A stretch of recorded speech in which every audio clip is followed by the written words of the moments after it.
Генрых Далідович, Губаты, раздзел 4.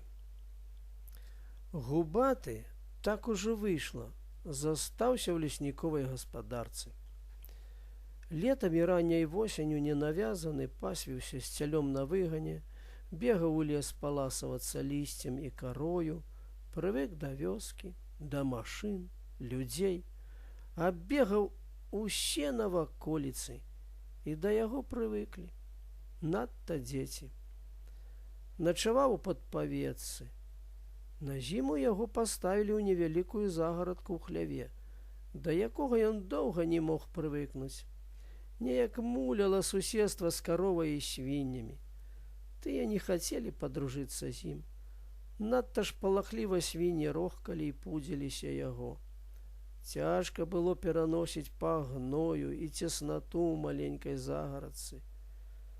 Усё ж у душы яму хацелася волі, прастору, бегатні, чаго яму даводзілася мець вельмі рэдка і не памногу. Толькі тады, калі выганялі паіць яго з каровай і цялём да абмёрзлай лёдам студні. За зіму ён зусім змяніўся. Выцягнуўся, пастрайнеў, памацнеў у нагах. Ударам капытоў мог ужо адбіваць жэрдкі. Падаўжэў у спіне ды пацяжэў. Аброс густой, доўгай, амаль чорнай поўсцю. Адчуў неспакойны сверб у галаве вышэй лба. Там, няйначай, раслі, касцянелі рогі.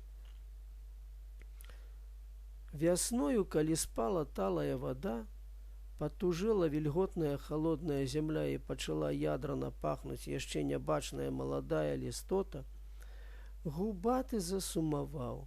Не мог больш стаяць у паменшанай ад гною загарадцы, многа есці, спаць ці паціху хадзіць па двары, як хадзілі цяжкая палінялая карова і падрослы, пазласнелы, не такі ўжо сябрук, бычок выхваляка. А яго зноў, але мацней, як восенню, завабілі воля, прастор, лес.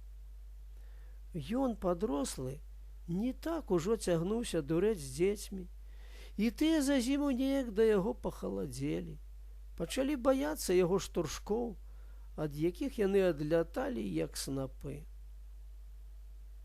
І ён, калі апынуўся на двары, нервова хадзіў па ім, цёрся ля высокага плота, пакідаючы на стрымках пабурэлую ўжо поўсць, а аднойчы пад'юшчыла гэтая самота, жаданне волі, і ён разагнаўся, стукнуўшыся галёнкай, перагойснуў з загароды, радасна пабег па знаёмым выгане ў лес.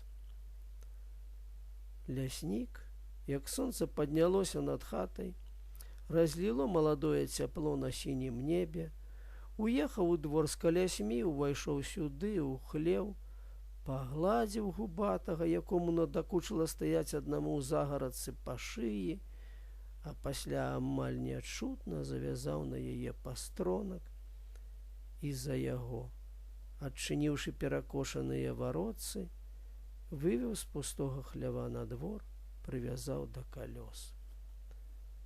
Ён тыцнуўся да воза, панюхаў сена, галінкі з альховым і лазовым лісцем, шчыпнуў, але з неспакоем адчуў, што гаспадар сёння задумаў з ім нешта дасюль яшчэ невядомае. Да воза падышлі гаспадыня, дзеці, моўчкі пазіралі на іх. Гаспадар гэтаксама моўчкі сеў на воз, пацягнуў за лейцы. І маленькі рудаваты конік з белаватымі нагамі крануўся. Пастронак нацягнуўся і павалок за сабою. Губаты, непакоячыся, але не адчуваючы яшчэ ніякага страху, нехаця падаўся, здзіўляючыся, куды яго вядуць. Спяшаўся за калясьмі і не мог азірнуцца, убачыць, што гаспадыня з дзецьмі выйшлі на вуліцу і развітальна махаюць рукамі. У лесе ляснік прыпыніўся Неяк крадучыся, падышоў, прылашчыў, даючы ўзяты з кішэні выкачаны ў махорку акраец хлеба, і нечакана накінуў яму на галаву мех. Ён спачатку спалохаўся неспадзяванай цемнаты, чакаючы раптоўнага ўдару па галаве. Затрапятаўся і рвануўся, але пастронак пераціснуў горла, і ён ледзь не задыхнуўся. «Не бойся, Губаты», – заспакоіў яго ляснік. «Ніц благога я табе не зраблю». Зноў паехаў, прымусіўшы яго бегчы ўслед. Ехалі яны так доўга, і па мяккай, і па тупкай, з кареннямі дарозе. В адным месцы перамінулі мост. Губаты там вельмі насцярожыўся, ішоў баязліва. Пасля яшчэ многа, можа гадзіны са 3 падаваліся то ўлева, то ўправа. Затым паехалі лесам па сухім імху і верасе. Што Губаты некалькі разоў спатыкаўся аб пні ў вырытых, мусіць, дзікамі ямінках. Нарэшце ляснік прыпыніўся, падышоў да яго, зняў мех, ад якога запрэлі галава і карак, адвязаў пастронак. Губаты паварочваў мызай, зафыркаў і адышоўся. Ляснік у гэты час махнуў вяроўчынай. «Уцякай, маўляў, вось твой дом, у якім ты цяпер павінен жыць». Губаты не спалохаўся гэтага ўзмаху, ведаючы, што гаспадар ніколі яго не біў, але яшчэ далей адышоўся, адчуваючы нядобрую перамену да сябе, стаў і пачаў глядзець, што ж будзе далей. Убачыў, што чалавек зноў садзіцца на воз і ад'язджае. Ён памкнуўся следам, не хочучы заставацца тут у незнаёмым лесе адзін, але мужчына спыніўся, нагнуўся, падняў тоўстую заблезлай карой галіну і запусціў у яго. «Пайшоў!» – закрычаў ён, а пасля ўжо ціха сказаў сабе: «Пайшоў, родны, цяпер не прападзеш. Гэта летась, як быў малы, я шкадаваў разам з дзецьмі, баяўся, што не ўцалееш. Каб ты не прыбег, я наўмысля выпусціў не за нашымі Янковічамі, а прывёз сюды, у Налібацкую пушчу. Жыві тут сабе на здароўе. У нас табе не жыццё, і нам клапатэ з табою». Губаты, пакрыўдзіўшыся, больш не памкнуўся наўздагон, адстаў, адвярнуўся і паціху пакрочыў па чужым ціхім, зусім далёкім ад вёсак лесе, чуючы, як аддаляецца ляскат колаў. Але ён наўмысна, не ўслухоўваючыся, ішоў, куды вялі ногі. Ужо к вечару ён, не раз пад'еўшы і напіўшыся ў невялікай лужынцы зеленаватай нясмачнай вады, спалохаўшы зайца, сямейку цецерукоў, найшоў на лася. Той, высокі, буры, рагаты, стаяў уперадзе і, падняўшы галаву, чакаў яго. А пасля злосна зафыркаў, грабянуў стройнаю дужаю нагою зямлю. Губаты і спалохаўся і радасна памкнуўся да свайго ляснога аднакрэвіча. Але той, моцна раздзімаючы ноздры, грозна насупіўся, апусціў рагатую галаву, а пасля, бачачы, што аднаго яго пагрозлівага выгляду мала, подбегам падаўся насустрач. Губаты ледзь паспеў адскочыцца, ухіліцца ад вострых цвёрдых рагоў, зразумеўшы, што ён тут чужы, лішні, замінае. Бо той, хоць у лесе ўсяго шмат і ўсім любога хопіць, гэтаксама хоча мець тут нязводны харч, быць гаспадаром удалай мясціны. Таму вось так не хочуць, каб яшчэ быў і ён, адганяюць, каб блукаў недзе падалёку ў горшых мясцінах. Губаты мусіў уцячы з багатага на лісце і траву глухога кутка, вярнуцца ў той лес, куды яго прывёў ляснік, думаючы, што трэба ўсё яшчэ шукаць і сабе лепшага прытулку. Нервова патаптаўся, здзіўляючыся і абураючыся, што яго тут так непрыхільна сустрэлі, а пасля зашыўся ў густую папараць і лёг, спрабуючы заснуць. Але не мог. Спачатку здавалася, што вельмі мулка ляжаць. Ён шмат круціўся, поўзаў, выбіраючы мякчэйшае месца. Пасля стала холадна, стыла ад зямлі, што ў яго збеглася, пакрылася буйнымі зярняткамі скура. А з густою, як ад накрытага на лес вялізнага гаршка, цемнатою прыйшоў страх. Сполах ад адзіноты, ад савінага прарэзлівага крыку, і ён засумаваў па цёплым хляве, па маленькай загарадцы, які яшчэ ўчора патаемна недалюбліваў, а цяпер так помніў, шкадаваў, хацеў зноў трапіць туды.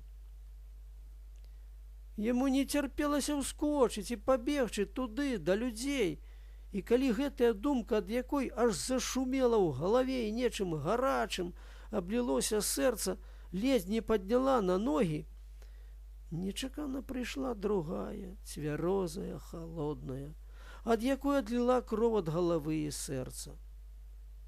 Падумалася, што можна не знайсці туды дарогі. І, самае важнае, там ён зусім не патрэбны. Прывыкаючы да лесу, кожны міг шукаючы ў ім сабе сябра, але ўсё яшчэ пастаянна ратуючыся бегам ад таго бурага і другіх вялікіх аднакрэвічаў, толькі маладой смеласцю урываючы ў іхніх кутках крыху лісця і травы, Губаты пачаў жыць у пушчы. Ён стаў пакрысе дзічэць. Можа, і зусім здзічэў бы. Вырас у дужага вялікага лася, заваяваў бы пакрысе сабе добрае для харчу, сну, гулянак месца, меў бы сярод ласёў славу. Калі б не людзі. Губаты не мог яшчэ зусім ад іх адвыкнуць. Аднойчы, як пачуў неспадзявана далёкія людскія галасы, ён, усхваляваны, радасны, нават адурнелы ад шчасця, пабег да іх на злом галавы праз стары лес. Знайшоў, убачыўшы некалькі жанчын у гумавых ботах з клункамі і граблямі. Чакаючы смачнага хлеба і аж пускаючы слінкі, кінуўся да іх, падбрыкваючы ад радасці. Але яны, пачуўшы яго тупат, азірнуліся, нарабілі дзікага піску і сыпанулі хто куды. І як ён не стараўся дагнаць якую кабету, прылашчыцца, усе ад яго ўцякалі. Нема крычалі, азіраючыся. Твары іх аж пасінелі ад страху. А пасля, асмеліўшыся, сабраліся разам, схаваліся за тоўстую хвою, злосна махалі на яго граблямі, кідалі галлё, зямлю. Гэтых двух маладжавых мужчын, высокага, чарнявага, гарбаносага на шырокім загарэлым твары і маларослага, рыжаватага, дробненькага, у гумавых высокіх ботах і фуфайках, яны ішлі не па блізкай тупкай пасля дажджу дарозе, а ціха, зладзеявата азіраючыся, падаліся лесам. Губаты убачыў першы. Ён стаяў у яшчэ макраватым парным алешніку і скуб лісця. Як лавіў ротам галінку і цягнуў да сябе, заплюшчваючыся. Дрэва траслося і абкідвала густымі кроплямі, ад якіх у яго была ўжо вільготная спіна. Убачыўшы мужчын, што неслі в апушчаных руках стрэльбы, паскі, ад якіх амаль цягнуліся па зямлі, чапляліся за кусцікі, ён ужо не думаў выбегаць насустрач, але не збіраўся уцякаць. Паразважаў. Няхай ідуць сабе на здароўе, куды ім трэба. Гавораць, што недзе вот тут ходзіць той падлетак, ідзе да людзей, сказаў Высокі. Страшнавата неяк, халера, дрыготкім голасам прамовіў маларослы. Закон жа ест строгі. Бо ідзеш так у першы раз, хіхікнуў Высокі, змахваючы вольнаю рукою з твару мокрае павуціней, паднімаючы вышэй стрэльбу. Але паўплятаеш на поўную губу раз-другі дармавога смачнага мяса, і варанага, і паранага, і котлетак, і шметак, то асмеліся, яшчэ панясешся ў лес. Стой! Ён раптам стаў, як укамянеў, схапіў за плячо спадарожніка. Дальбуг, вунь ён стаіць. Дзе?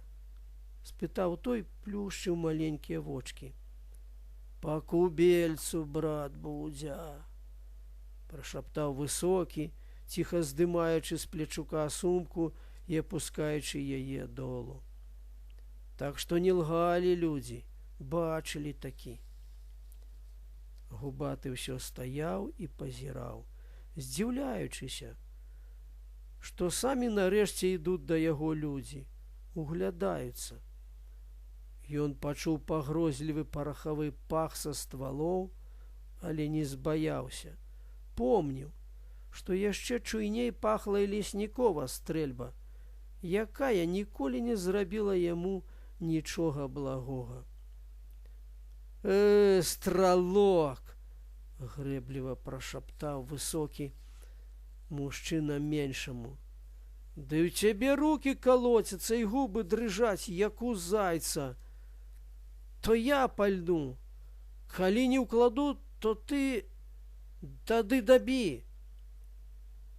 І паволі, стараючыся не шумець, не рабіць лішніх рухаў, сцяў поўныя вусны, што яны пасінелі, прыціснуў прыклад да плечука, прыплюшчыў левае вока, паварочваючыся сам і ведучы ў яго бок ствалом. Губаты дажываў лісце, губляючы долу зялёную сліну, хацеў падацца адгэтуль і толькі сабраўся адводзіць галаву, як на міг пачуў, што нешта моцна ляснула, а пасля асляпіла, зваліла з ног, і больш ужо ён нічога не мог уцяміць. Яго ахутала глухая цемната. 1976 год.